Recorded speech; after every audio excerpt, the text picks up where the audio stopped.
About that and more in just a few minutes. Chris, thank you. A major gas station chain is responding to a multi-million-dollar civil lawsuit saying it is not to blame for a deadly accident. Parkers says the underage people on the boat that night Mallory Beach died are actually at fault.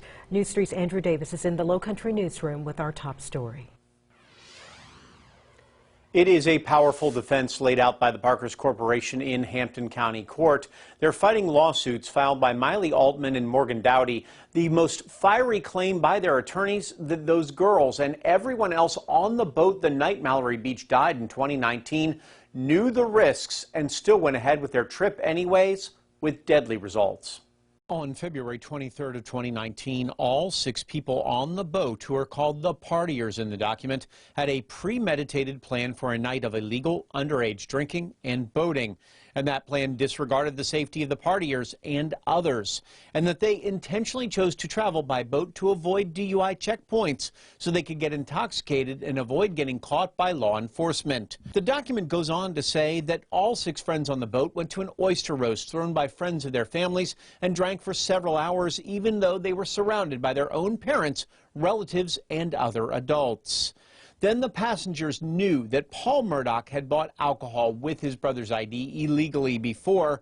They still all later got back on the boat in Beaufort that night, knowing there was dense fog. They had nothing but a handheld light with them, and even though Paul, who was driving, was, quote, stumbling drunk. All 4 passengers have previously claimed that Paul wouldn't let anyone else drive and became belligerent when they asked him to slow down or hand over the wheel. Their lawsuits also mention the fact that Paul's mother, Maggie, knew he was drunk that morning, but didn't say anything about it all day and handed him the boat keys anyway. Also, Yemassee police chief is telling me there was no impropriety involved in a loan he got from Alec Murdaugh last year. Gregory Alexander is responding to a report from the website Fitz News that reported that Alexander got a $5,000 check from Murdaugh soon after Maggie and Paul Murdaugh were shot and killed. Now, Alexander, who is currently running for Hampton County Sheriff, says that check was actually for his parents and was written in March. He did not know yet, though, if that money had been repaid. Now, in the lawsuit, Parkers has been sued by all 4 remaining passengers on the boat that night and the family of Mallory Beach. The chain has asked for a jury trial in each and every case. Andrew Davis, WSAV News 3, on your side. Andrew, thank you. A man was shot